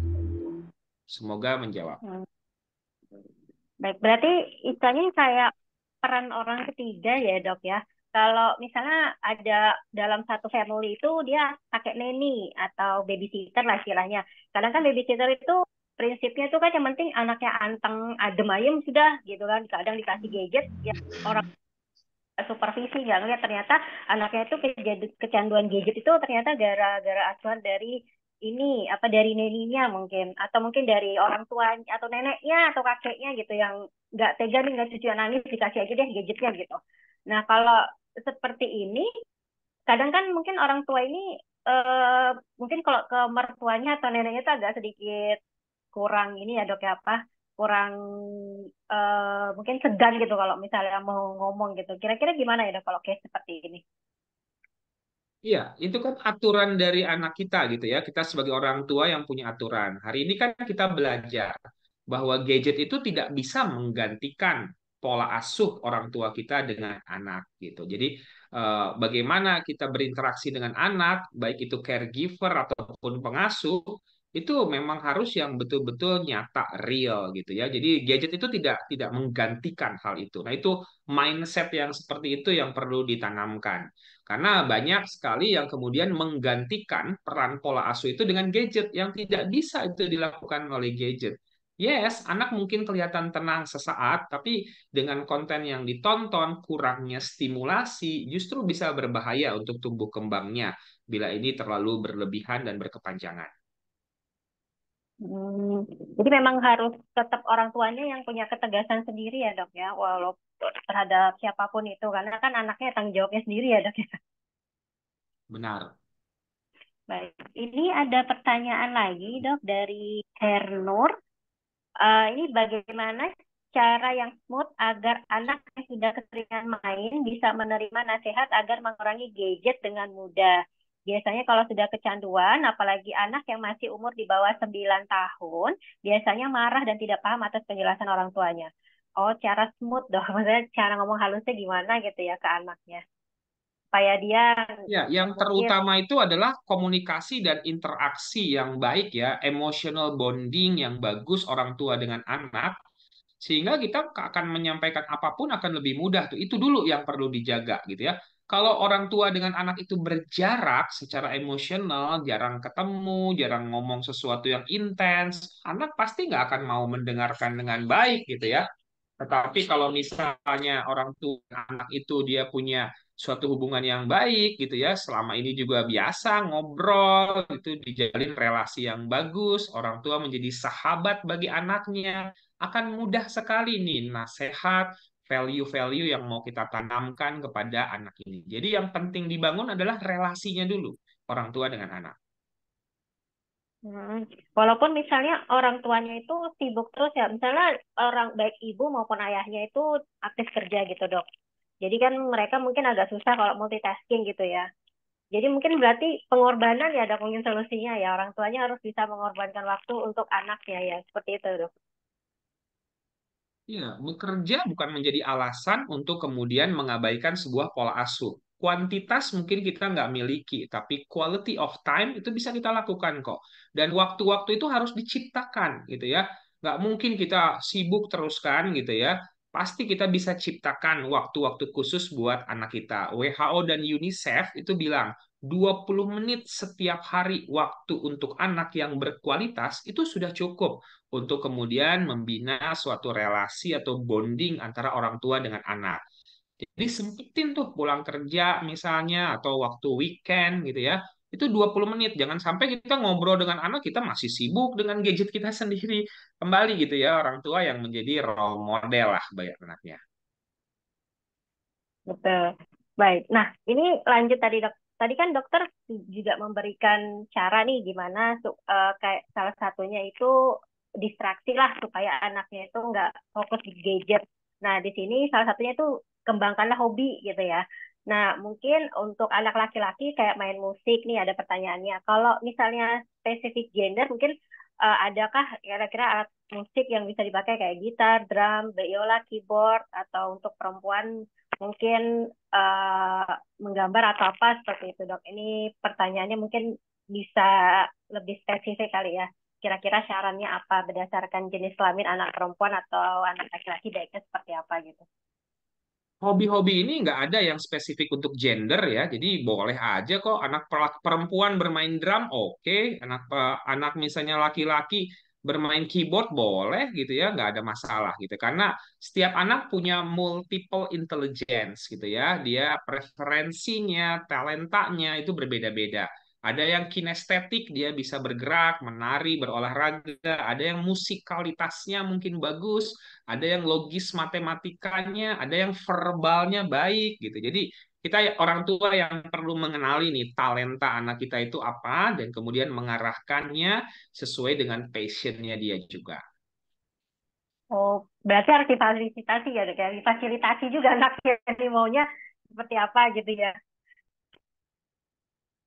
Ya, prinsipnya Baik. kan ada aktivitas non digital ya gitu ya. Kita nggak harus yang mahal, tapi sesuai dengan apa yang kita mampu berikan. Atau hanya sekedar misalnya buku-buku bacaan gitu ya. Dia senang membaca misalnya, itu boleh difasilitasi gitu ya.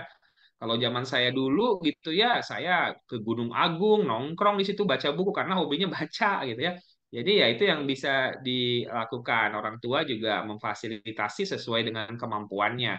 Dan nggak usah comparing ya dengan keluarga-keluarga lain gitu ya. Fokus aja keluarga kita ini punya warna, punya karakteristiknya sendiri yang kita yang paling tahu nih apa yang terbaik bagi keluarga kita. Wah, betul-betul dok. Eh, ini dok, satu lagi yang masih membuat saya penasaran dok. Terkait ini apa, kadang kan orang tua itu ngelihat kok anak usia seperti ini dia sudah bisa menjadi kayak web developer atau mungkin sudah viral gitu kan sudah viral di mana-mana. Jadi mungkin kadang orang tua itu bukannya malah melimitkan gadgetnya, malah mengincrease gitu, menambahkan jam gadgetnya supaya si anaknya itu biar bisa sukses seperti anak-anak yang mungkin ditonton nih dari TikTok atau Instagram atau dari tempat sosial media viral gitu, supaya anaknya nanti ternyata masih muda pun bisa sukses gitu, yang medianya itu entah itu dari YouTube atau dari mana gitu. Jadi malah backfire gitu dok. Jadi yang seharusnya dibatasi malah di-increase gitu karena ingin berharap anaknya itu bisa berkembang melalui dunia maya gitu, dunia digital. Iya, jadi memang gadget ini kan punya banyak manfaat juga ya, tapi kan yang seperti itu mungkin hanya beberapa saja yang bisa berkembang menjadi apa misalnya e-sport player gitu ya, web developer gitu ya. Orang tua perlu melihat dengan seksama lah gitu ya, talent, kompetens dari anak ini dan seperti apa mengembangkannya. Menyeimbangkan juga dengan dunianya ya, meskipun dia misalnya mau fokus ke situ, tapi untuk sekolahnya seperti apa, kalau rasanya itu juga jadi prioritas, itu perlu ada keseimbangan gitu. Jadi tidak itu menjadi suatu patokan ya untuk kemudian mendidik anak ini. Karena kan kita ada sistem yang saat ini kita harus ikutin di sekolah, norma-norma dan lain sebagainya. Tetapi ya setiap orang tua tentu bisa melihat ya potensi dari setiap anak ini dan memfasilitasi dengan cara yang baik dan sehat. Gitu. Tapi kan ada ya dok, biasanya contohnya nih, mungkin dokter Pak tahu ya kayak kompetisi game online yang mungkin Mobile Legends itu yang bahkan sampai di level internasional, yang mungkin karena sedikit tempting ya menggoda banget, hadiahnya itu bisa sampai ratusan juta uangnya. Jadi malah ini apa meningkatkan passionnya dia untuk bergerak di bidang itu gitu ya dok. Tapi kalau misalnya case-nya pada anak-anak remaja mungkin remaja awal, efeknya itu mungkin karena dia difokus untuk ikut kompetensi ini, jadi saya nggak mau sekolah, buat apa, nggak ada duit ya gitu, nggak ada uangnya, mending saya ikut kompetisi ini, kalau menang saya dapat gitu kan. Jadi malah merubah mindset-nya mereka gitu loh dok. Kira-kira kalau case seperti ini nih, kira-kira tipsnya bagaimana ya supaya anak ini merubah cara berpikirnya dia terkait benefit mungkin benefit yang lebih baik antara kehidupan maya sama reality kehidupannya dia gitu. Nah, mereka yang menjadi e-sport player itu kan juga mereka ada waktu-waktu latihannya gitu ya, ada waktu-waktu latihannya, bagaimana waktu berinteraksinya gitu ya. Jadi itu yang diatur sama seperti pemain-pemain olahraga juga gitu ya. Jadi tidak juga menjadi penggunaan gadget yang berlebihan. Ada waktu mereka latihan itu ada gitu ya. Dan kalau memang mau dikhususkan di situ ya berapa orang lah kemudian yang bisa menjadi e-sport player dengan hadiah yang banyak dari ratusan ribu anak di Indonesia, nggak mungkin semuanya jadi player gitu kan. Tetapi akan jauh lebih banyak yang memang harus menjalani kehidupan seperti memang apa yang ada di sekolah, kuliah, dan lain sebagainya gitu. Jadi itu jangan menjadi pembenaran gitu. Jadi ada satu orang seperti Bill Gates, semua pengen jadi seperti Bill Gates gitu ya. Ada satu orang yang menjadi Steve Jobs gitu ya. Wah bisa nih kok nggak sekolah gitu ya bisa sukses. Berapa orang tuh yang seperti itu gitu ya. Jadi itu tidak menjadi suatu pembenaran untuk menggunakan gadget secara berlebihan.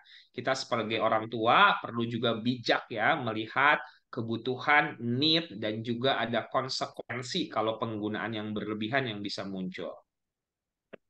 Oh begitu, baik. Ini ada lagi dok pertanyaannya nih. Ini case-nya ini kalau saking kecanduannya ini sepanjang hari itu main gadget. Misalnya sambil makan main gadget.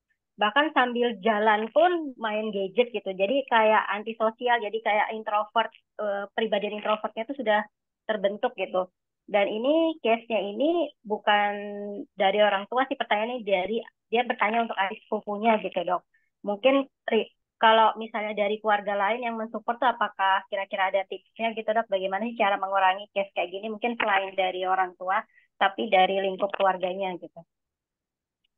Iya, tadi tips-tips yang disampaikan di presentasi itu coba dilakukan. Tapi kalau itu semua sudah tidak bisa dikerjakan, datang ke profesional karena ini sudah gangguan gitu ya. Ini udah gangguan kejiwaan. Nah, kalau gangguan kejiwaan itu harus diselesaikan spesialistik. Ada psikofarmaka obat-obatan, ada berbagai teknik psikoterapi, ada terapi modulasi stimulasi yang akan membantu.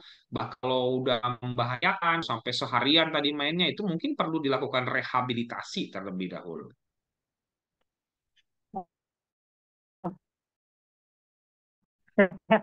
Wah, oke, baik. Ada pertanyaan lagi dok dari Vika Lia. Ini mau tanya, anak saya sekolah sudah digital, jadi fasilitatornya sudah dari sekolah nih dok. Jadi di sekolah juga harus bawa HP.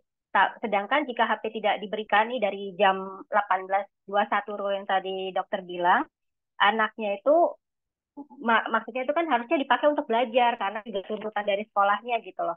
Nah, jadi untuk mengurangi HP biasanya anaknya itu dialihkan main PS. Jadi pindah gadget lah istilahnya gitu dok, dari handphone ke PS. Sebenarnya kalau case seperti itu bagus atau tidak gitu? Ini pertanyaan dari Ibu Vikalia.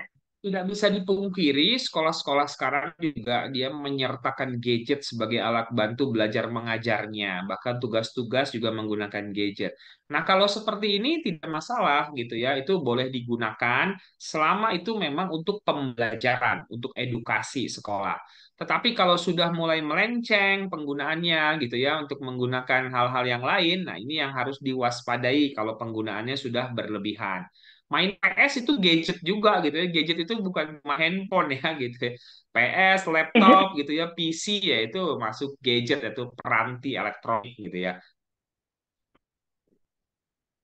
Jadi intinya jangan lakukan aktivitas yang berbau digital ya dok ya.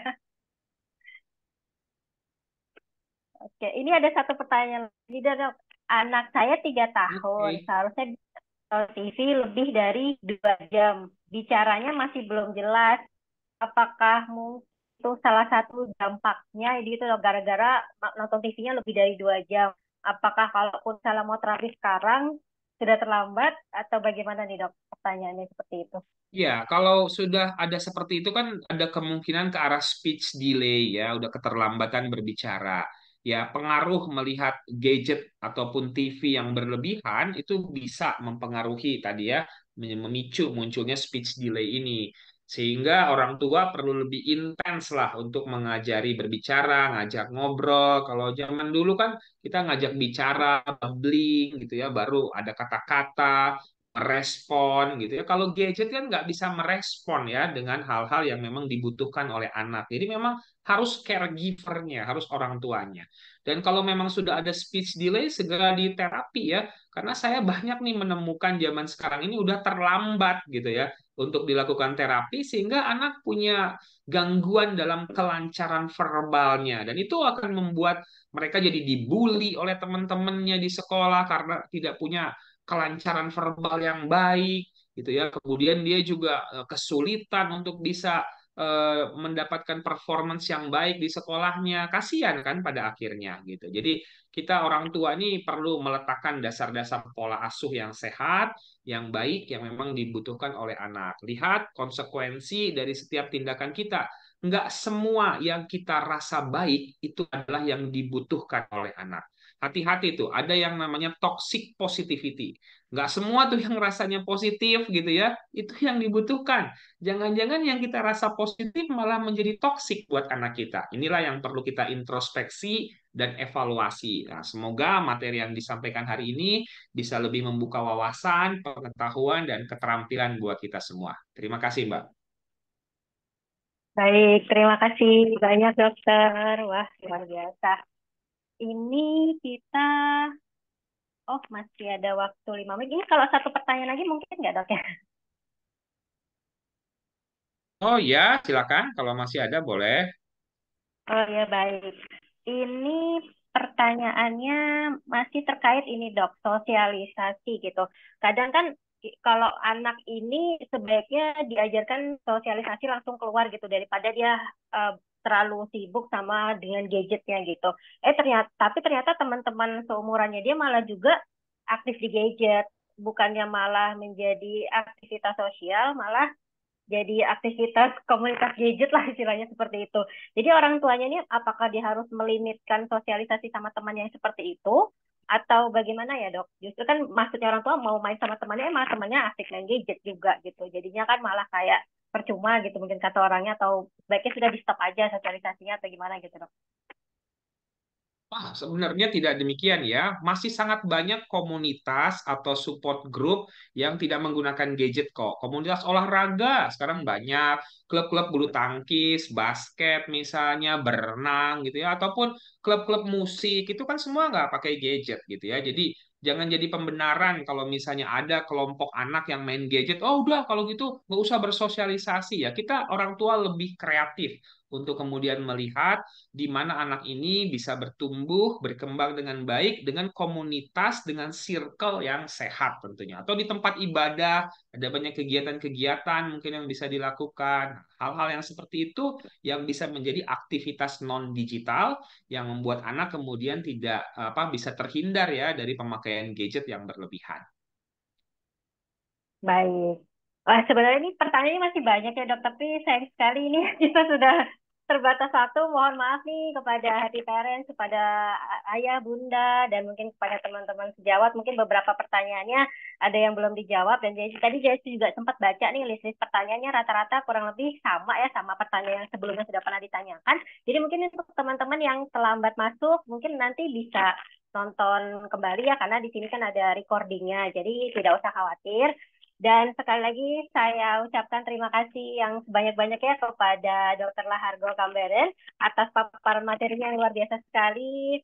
Ini walaupun malam ini saya juga jadi semangat nih ilmu baru untuk saya juga, walaupun saya belum menjadi orang tua, kan nanti calon ya dok ya. Seperti itu. Baik. Dokter, mohon izin dok, mungkin sebelum dokter meninggalkan meeting room, kita boleh foto bersama mungkin dengan para peserta yang ada di Zoom meeting ini. Baik, kepada teman-teman sekalian mungkin boleh dibuka videonya, kita foto bareng bersama Dokter Lahargo. Baik, silahkan. Oke, ini saya mulai hitungannya. Wah, ada banyak ya pesertanya ya. Ini saya ngambil beberapa aja ya, kayak nggak mungkin kalau harus difoto semua, nggak muat ini. Bisa habis nanti 1 jam ya. Baik, saya mulai ya. Ya, hitungan ketiga. 1, 2, 3. Oke, baik. Sekali lagi. 1, 2, 3. Oke, baik. Terima kasih banyak untuk Dr. Lahargo atas paparan materi yang luar biasa. Sampai jumpa di kegiatan webinar kita mungkin yang berikutnya kali ya, Dok ya. Terima kasih, semoga bermanfaat ya buat semuanya. Selamat menjadi orang tua yang baik dan selamat istirahat. Salam sehat jiwa. Salam sehat jiwa. Terima kasih, Dokter. Wah, teman-teman, wah tadi luar biasa banget ya materinya, baik untuk para bunda, kepada para ayah, calon orang tua mungkin, dan untuk para teman sejawat dari kalangan tenaga kesehatan. Tentunya kita mendapatkan banyak sekali ilmu baru ya pada hari ini ya. Dan seperti yang sudah diinformasikan sebelumnya, di sini kita akan memberikan door prize. Dan di sini door prize-nya ini diberikan kepada tadi penanya yang aktif, yang online ya, mohon maaf, kepada Bapak Abdul Hanan. Selamat kepada Bapak Abdul Hanan sebagai penerima door prize kita pada hari ini. Bapak Abdul Hanan berhak mendapatkan buku, di mana penulisnya ini tidak lain dan tidak bukan adalah Dr. Lahargo sendiri. Wah, ini bukunya luar biasa banget. Jadi saya ucapkan selamat sekali lagi kepada Bapak Abdul Hanan atas hadiah atas mendapatkan door prize pada acara webinar kita malam hari ini. Baik, mungkin kepada Bapak Abdul Hanan mungkin ada yang mau bisa memberikan patah dua kata terkait pesan dan kesan selama mengikuti acara webinar kita pada hari ini.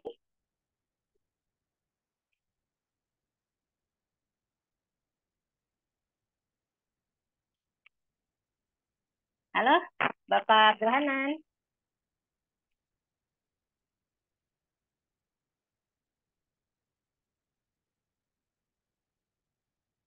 Halo. Halo. Sudah sampai di rumah tadi di perjalanan. Terima kasih door prize-nya. Iya, tolong baik. Saya selalu diundang kalau ada acara-acara di webinar kesehatan mental berikutnya ya. Saya butuh untuk menterapi anak-anak. Terima kasih dokter. Terima kasih sekali. Nanti boleh diundang teman-temannya supaya bisa ikut webinar berikutnya ya Pak ya. Terima kasih. The best. Terima kasih. Ada ini Pak, mungkin pesan atau kesan Bapak nih selama mengikuti acara webinar ini. Mungkin kesannya seperti apa, pesannya seperti apa gitu Pak. Ya, kesan saya sangat antusias sekali untuk acara webinar seperti ini. Dikembangkan di dunia anak dan dunia remaja terutama. Syukur-syukur nanti para ibu dan para bapak juga mendapatkan info pengetahuan ini, barangkali memudahkan kita sebagai tenaga kesehatan untuk kepanjangan tangan di dalam mengatasi masalah kesehatan jiwa di keluarga. Itu kesan yang pertama. Dan yang paling terkesan, tambah ilmu ini di sini, dokter. Terima kasih sekali. Saya baru mengenal apa itu KOFO atau apa tadi itu ya. Kemudian saya jadi kenal dengan toxic gadget. Ini hal-hal yang baru yang bisa saya terima. sebagai pengetahuan baru ya. Ada toksis, ada aduh apa lagi itu, GoVote apa itu. Terima kasih sekali info yang baik. Saya mohon kiranya nanti PPT-nya bisa dikirim ke email saya kalau boleh. Dengan videonya. Makasih. Itu Mbak dari saya. Terima kasih banyak Bapak, baik. Nah teman-teman sekalian, nih kalau misalnya mau mendapatkan sertifikat dan mungkin mau mendapatkan materinya, silahkan diisi link presensinya. Link presensinya ada di grup chat, nanti boleh silahkan diklik linknya dan diisi datanya. Nanti panitia akan membantu pengisiannya bagaimana, nanti juga bagaimana sih cara mendapatkan sertifikatnya, bagaimana sih cara mendapatkan materinya seperti apa ya. Jadi jangan lupa diisi link presensinya. Baik, dengan paparan pesan dan kesan dari salah satu peserta kita tadi, maka berakhir pula acara webinar kita pada hari ini. Sekali lagi saya ucapkan terima kasih untuk tim Fajar Group Development yang sudah memberikan dukungannya yang luar biasa atas kegiatan webinar Parenting Sehat Jiwa ini. Tentunya nanti kita pasti akan mengadakan webinar-webinar yang lainnya lagi yang tidak kalah menarik. Jadi silahkan terus aktif ya untuk mencari informasi terkait webinar-webinar yang disponsori atau yang didukung oleh Fajar Group Development. Saya selaku MC dan moderator pada kegiatan webinar pada malam ini mengucapkan terima kasih yang sebesar-besarnya atas partisipasi peserta. Dan juga saya izin mohon maaf apabila mungkin selama pembawaan acara ini saya ada salah dalam bertutur kata. Karena sesungguhnya sempurna itu datangnya dari yang di atas. Kalaupun ada yang kurang itu datangnya dari saya untuk bisa diperbaiki lebih baik ke depannya. Sekali lagi saya ucapkan terima kasih. Wassalamualaikum warahmatullahi wabarakatuh. Selamat malam. Sampai jumpa di acara webinar kita berikutnya.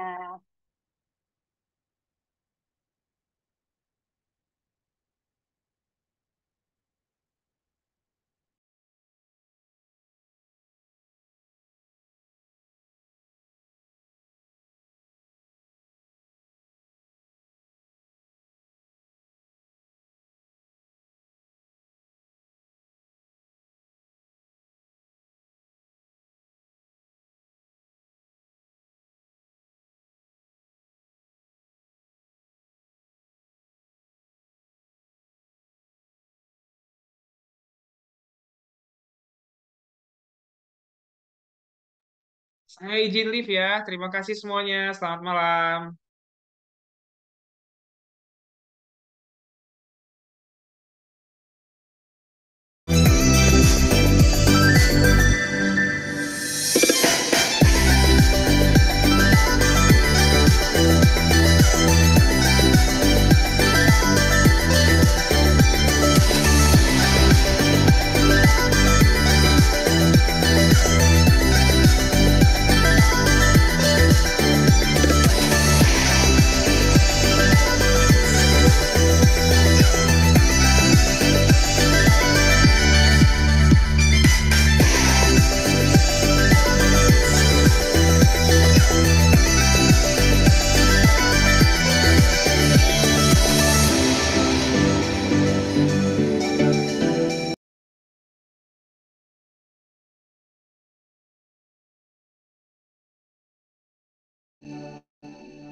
Mau K-popmu terus muncul bahkan saat layar dimatikan atau menggunakan aplikasi lain?